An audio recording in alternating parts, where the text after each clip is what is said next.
సహోదరా, మన ప్రభువు రక్షకుడు యేసుక్రీస్తు నామమున మీ అందరికీ కూడా హృదయపూర్వక వందనాలు తెలియపరుస్తున్నా. అందరికీ వందనాలు. ఈ రాత్రికాల సమయంలో కొద్ది నిమిషాలు దేవుని యొక్క వాక్యాన్ని ధ్యానించుకుందాం. దయచేసి ప్రతి ఒక్కరికి కూడా దేవుని యొక్క లేఖన భాగంలో పరిశీలన చేయవలసిందిగా తెలియపరుస్తూ ఉన్నాం. ఈ లోకంలో ప్రశంసమైన ఎన్నో ఆభరణాలను మనం చూస్తూ ఉంటాం. చాలా విలువైన ఆభరణాలు ఈ లోకంలో అనేకమైనవి ఉంటాయి. వాటిలో రాళ్ళతో చేసిన లోహాలని మనం చూస్తూ ఉన్నాం. అలాగే చాలా మంది వజ్రాలు ఎప్పుడైనా చూస్తారా మీరు? అమ్మా, వజ్రాలు కూడా మనం చూస్తూ ఉన్నాం. అంత మాత్రం కాకుండా బంగారాన్ని చూసారా? మన అందరికి తెలిసి బంగారం కూడా చాలా విలువైనది. 10 గ్రాములు 1,20,000 అంటే ఇప్పుడు 10 గ్రాములు 1,20,000 అంటే అది చాలా విలువైనదిగా అయిపోయింది. అంత మాత్రమే కాకుండా ఇక్కడ ఫ్యాటినా అని ఇక్కడ మనం చూస్తున్నాం. అంటే కొన్ని విలువైన అలంకరణతో కూడా చేయబడినవి బంగారం కూడా ఉన్నాయి అని ఇక్కడ మనం చూస్తూ ఉన్నాం.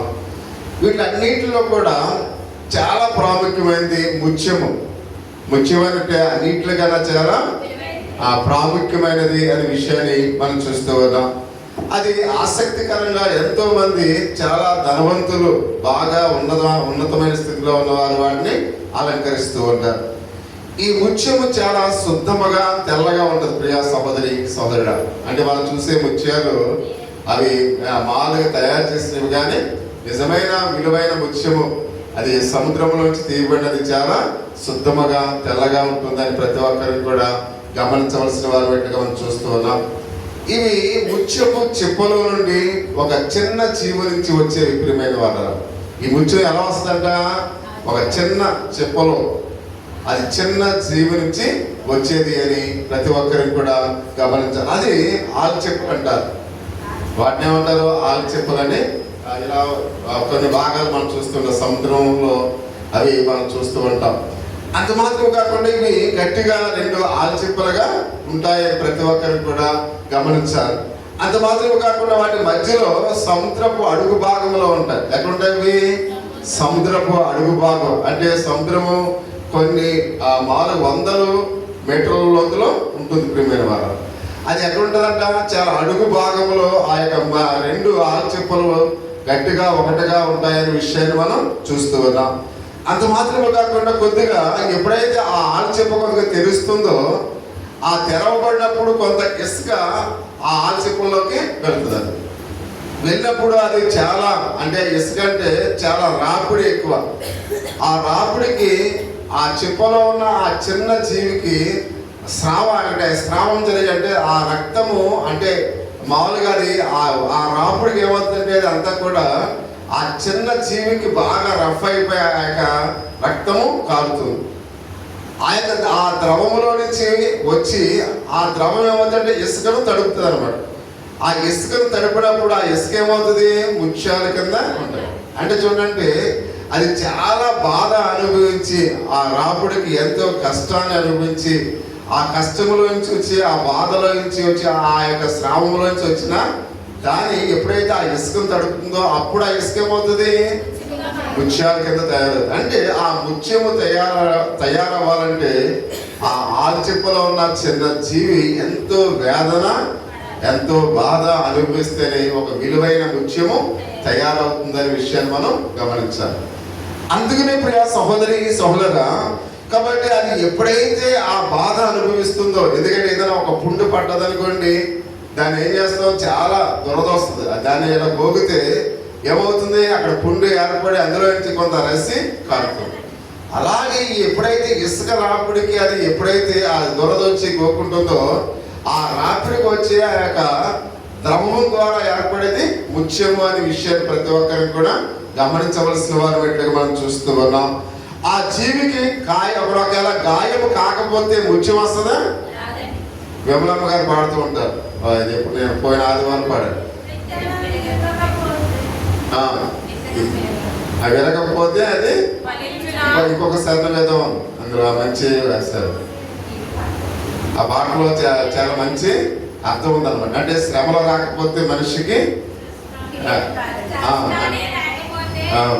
అంటే అది మంచి అర్థంతో కూడి, అంటే ఆ జీవికి ఆ యొక్క శ్రమ రాకపోతే, ఆ బాధ రాకపోతే ముత్యం అనేది రాదు అనే విషయాన్ని మనం గమనించాలి.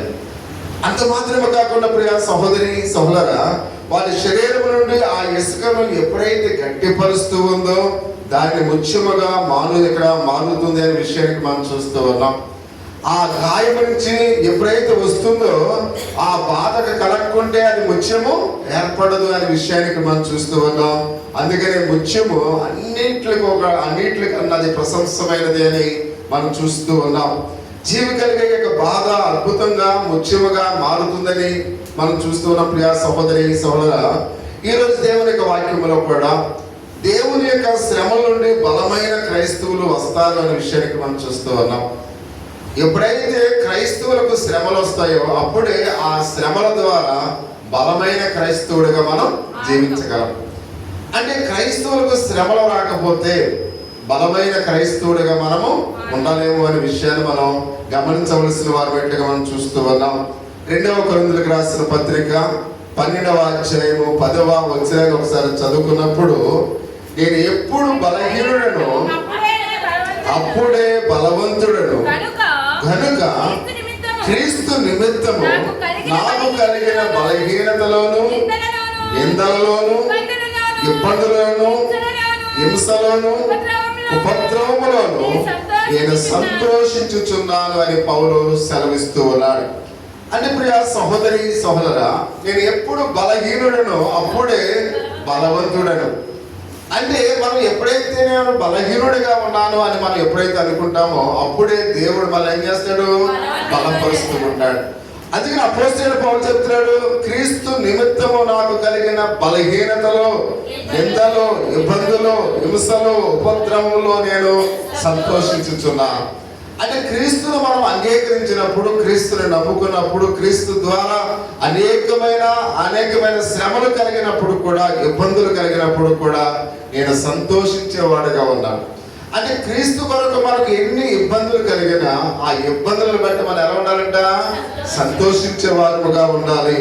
ఎందుకంటే ప్రియ సహోదరి సహోదరు, ఒకవేళ మనకు నిందలు రావచ్చు, ఒకవేళ ఆకలి కలగవచ్చు, లేక శ్రమలు రావచ్చు, లేదా బాధలు కలగవచ్చు, మనం అప్పుడు బలవంతులుగా మారాలని దేవుడు కోరుతూ ఉన్నాడు. ప్రియమైన వాళ్ళను, అంటే మనం క్రీస్తును అంగీకరించినప్పుడు, క్రీస్తును విశ్వసించినప్పుడు అనేకమైన బాధలు, అనేకమైన కష్టాలు, అనేకమైన శ్రమలు, ఆకలి బాధలు ఇవన్నీ కూడా మనం తట్టుకుని మనం దేవునికి విశ్వాసములో బలమైన వారిగా ఉండాలి. కాబట్టి దేనికి మనము పారిపోయే వారిగా ఉండకూడదు. పూర్వ దినాల్లో సంసార జీవితాల్లో భార్యాభర్తలకు ఎన్నో బాధలు వచ్చేవి, ఎన్నో కష్టాలు వచ్చేవి. వాటన్నిటిని కూడా తట్టుకుని ఆనాటి యొక్క మన పితరులు, మన యొక్క మామలు, లేకపోతే మన తల్లిదండ్రులు వారి అందరూ ఎన్నో బాధలు అనుభవించే సంసారాన్ని విడివక వారు ఏం చేశారు, వెంబడించినట్లుగా మనం చూస్తూ ఉన్నాం. ఆనాటి యొక్క శ్రమలు ఇప్పుడు ఉంటే ఎవరైనా కాపురాలు చేస్తారా? ఎవరు చేయరు. అంటే పూర్వ దినాల్లో మన తాతలు, వారి యొక్క మామలు, వారందరూ కూడా కష్టాల్లో, ఇరుకుల్లో, ఇబ్బందుల్లో వారి భార్యాభర్తలు ఏమున్నా ఏమి లేకపోయినా వాళ్ళు అలాగనే సంసార జీవితాలు కొనసాగించారు. ప్రియమైన వాళ్ళ, అంటే మన జీవితాల్లో కూడా భార్యాభర్తలుగా ఉంటున్న యవన బిడ్డలు కూడా భార్యాభర్తలు ఒకవేళ కలిమి లేమిలో కూడా కష్టాల్లో, ఇరుకుల్లో, వ్యాధులు, బాధలో కూడా ఎలా ఉండాలి, కలిసిమెలిసి ఉండాలి. ప్రియ సహోదరి సహోదరుడా, ఈ యొక్క కష్టాలు, ఈ బాధలు కలకాలము ఉండవు. అందుకని అపోస్తలుడైన పౌలు చెప్తున్నాడు, క్రీస్తు నిమిత్తము నేను ఎన్ని నిందలు వచ్చినప్పుడు కూడా, ఎన్ని బాధలు వచ్చినప్పుడు కూడా, ఎన్ని కష్టాలు వచ్చినప్పుడు కూడా మనము దేవుని యొక్క విశ్వాసములో సంతోషించాలి అని ఆయన మాట్లాడుతూ ఉన్నట్లుగా మనం చూస్తూ ఉన్నాం. అందుకని మన శక్తిని పరిపూర్ణం చేసుకోవాలి. ప్రియమైన వాళ్ళ, మన శక్తిని ఏం చేయాలంట, పరిపూర్ణం చేసుకోవాలని పరిశుద్ధ గ్రంథం మనకు తెలియపరుస్తుంది. ఇక్కడ 2 విషయాలు మనం చూస్తున్నాం. ఒకటి, శ్రమలను దీవునిగా ఎంచుకోవడం ద్వారా, ప్రియమైన వాళ్ళు, మనకి శ్రమలు వచ్చినప్పుడు ఆ శ్రమలను మనం ఎలా ఎంచుకోవాలి, దీవునిగా ఎంచుకోవాలి. రెండవదిగా మనం చూస్తున్న దేవుని కృపపై మనం ఆధారపడాలి. ప్రియమైన వాళ్ళ, దేవుని కృప మీద మనం ఏమాలంట, ఆధారపడి ఉండాలి. అందుకని మనం చూస్తున్నాం, ఎవరైనా ఒకడు మీ దగ్గరికి వచ్చి, ప్రియ సహోదరి సహోదరుడా, ఈ రోజు చాలా మంచి రోజు, నా జీవితంలో చాలా మంచి రోజు అని అన్నారనుకోండి, నా జీవితంలో చాలా మంచి రోజు అని చెప్పి ఈ రోజు నా తండ్రి చనిపోయాడు, నా బిడ్డలు అనారోగ్యంతో ఉన్నారు, ఈ రోజు నాకు చాలా మంచి రోజు అని ఎవరైనా అన్నారనుకోండి, విన్న వాళ్ళందరూ కూడా ఏమంటారు? చూడా ఇంద్ర బాబు తండ్రి చనిపోయాడు అన్నాడు, పిల్లలేమో అనారోగ్యంతో ఉన్నారని చెప్తున్నాడు, కాబట్టి ఈడేంటి అది నాకు ఎటువంటి బాధ లేదు, ఈ రోజు చాలా మంచి రోజు అంటున్నాడని వెంటనే విన్న వాళ్ళందరూ కూడా ఏమంటారు? ఏమన్నా పెచ్చోడా ఏంటి ఇలా మాట్లాడుతూ ఉన్నాడని చాలా మంది అంటూ ఉంటారు. మనం కూడా అలాగనే అంటూ ఉంటాం. ఎందుకంటే ప్రియ సహోదరి సహోదర, ఒకవేళ ప్రభు చాలా గొప్పవాడు అంటే ఇన్ని కష్టాల్లో ఇన్ని బాధల్లో కూడా ప్రభు చాలా గొప్పవాడు అని ఎవరైనా అంటే మనం చేస్తాం, ఏమైనా పెచ్చోడా ఏంట్రా బాబు, తండ్రిని పోగొట్టుకుని పిల్లలు అనారోగ్యంతో అంటే ప్రభు ఏమో గొప్పవాడు అంటున్నాడు ఏంటని మనందరం కూడా వాడిని ఎలా చూస్తాం? ఒక పిచ్చవాడిగా చూస్తాం. మనందరూ కూడా అలాగనే మాట్లాడుతూ ఉంటాం. ఈ సంఘటన బట్టి దేవునికి స్తుతం, అక్కడ ఎప్పుడైతే కృతజ్ఞతాస్తుతులు చెల్లించాడో, దేవునికి వందనాలు చెల్లించాడో, అటువంటి ఆ దేవునికి కృతజ్ఞతాస్తుతులు చెల్లించే వాడిని చూసి మనం ఏమంటాం? విడిగా పెచ్చెక్కిందేమో, ఎంత నష్టపోయినప్పుడు కూడా దేవునికి కృతజ్ఞతాస్తుతులు చెల్లిస్తూ ఉన్నాడంటే మనం అంటూ ఉంటాం. కాబట్టి అలాంటి మాటలు ఖచ్చితంగా మనం ఆలకించడానికి ఇష్టపడదామా? ఇష్టపడం. ఎందుకంటే కష్టం జరిగినప్పుడు, బాధలు వచ్చినప్పుడు కాబట్టి ఒక వ్యక్తి ఇలా మాట్లాడటం లేక మనం మాట్లాడటం ఎవరు కూడా ఇటువంటి మాటలు వినడానికి ఆలకించడానికి ఎవరు కూడా ఇష్టపడం ప్రియా సహోదరి సహోదరా. కాబట్టి ఆలకించి ఉంటే మాత్రం ఏమంటాం? మనం పిచ్చివాడిగా మాట్లాడుతున్నాడని మనం చెప్పడానికి ప్రతి ఒక్కరు కూడా ఆలోచించు ప్రియమైన వాళ్ళరా. ఎందుకంటే శ్రమను దేవునిగా ఎంచుకోవడం చేత మన శక్తిని ఏమన్నాడు? పరిపూర్ణం చేసుకునే దేవుని యొక్క వాక్యం ప్రత్యేకంగా మనల్ని ప్రోత్సహిస్తుంది. ఎప్పుడైతే మీకు శ్రమలు వస్తున్నాయో, ఎప్పుడైతే కష్టాలు వస్తున్నాయో, మీ యొక్క అంటే దేవునికి మంచిదైతే మీ యొక్క శ్రమలను పరిపూర్ణం చేసుకోండి. అయితే మీ యొక్క శక్తిని పరిపూర్ణం చేసుకోండి. అంత మాత్రం కాకుండా మీ యొక్క జీవితంలో ఆ శ్రమలు మీరు తట్టుకుని పరిపూర్ణం చేసుకుని దేవునికి వాక్యం సెలవిస్తున్నట్లుగా మనం చూస్తూ ఉన్నాం. అందుకని ఉదాహరణకు పౌలు జీవితంలో తన శ్రమల ద్వారా అతడు కలిగిన మేలేంటో ఒకసారి మనం చదువుతాం. 7వ వచనములో, నాకు కలిగిన ప్రత్యక్షతలు బహు విశేషముగా ఉన్నందున నేను అత్యధికముగా ఎచ్చిపోకుండా నిమిత్తము నాకు శరీరములో ఒక ముళ్ళు, నేను అత్యధికముగా ఎచ్చిపోకుండా నిమిత్తము నన్ను నలగొట్టుటకు సాతాను యొక్క దూతగా ఉంచబడేను అని మనం చూస్తూ ఉన్నాం. అపోస్తలుడైన పౌలు తన ప్రత్యక్షతలో అతడు పరలోక మహిమను కొద్దిగా చూసినట్లుగా మనం చూస్తూ ఉన్నాం. దేవుని యొక్క ప్రత్యక్షత ఆయనకి ఎప్పుడైతే వచ్చిందో పరలోక మహిమను కొద్దిగా ఆయన చూచి ఉన్నాడు అనే విషయాన్ని పరిశుద్ధ గ్రంథంలో అయితే మనం చూస్తూ ఉన్నాం.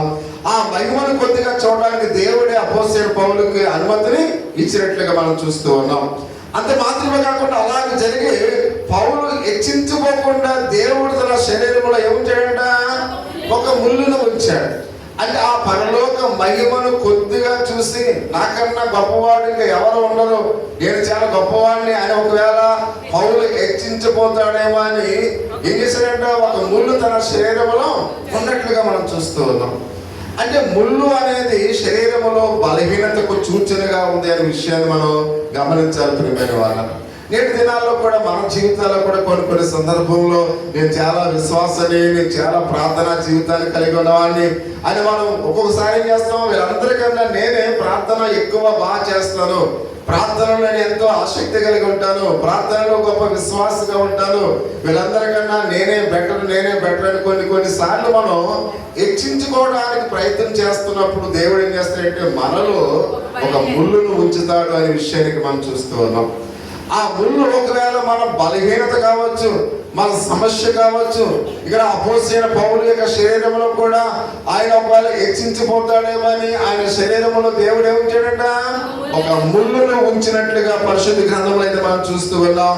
అందుకని ఇక్కడ ఆయన హెచ్చించుకోకూడదు, శరీరంలో ఆ ముళ్ళు ఉంచాడు. కొందరేమో అతని శరీరంలో మలేరియా జ్వరం వచ్చిందేమని ఆ దినాల్లో ఆ రచయితలు వాళ్ళు పేర్కొన్నట్లుగా మనం చూస్తున్నాం. అంటే పౌలు శరీరంలో ఆ ముళ్ళు ఖచ్చితంగా బైబిల్లో ఏంటని ఎక్కడ కూడా రాయబడలేదు.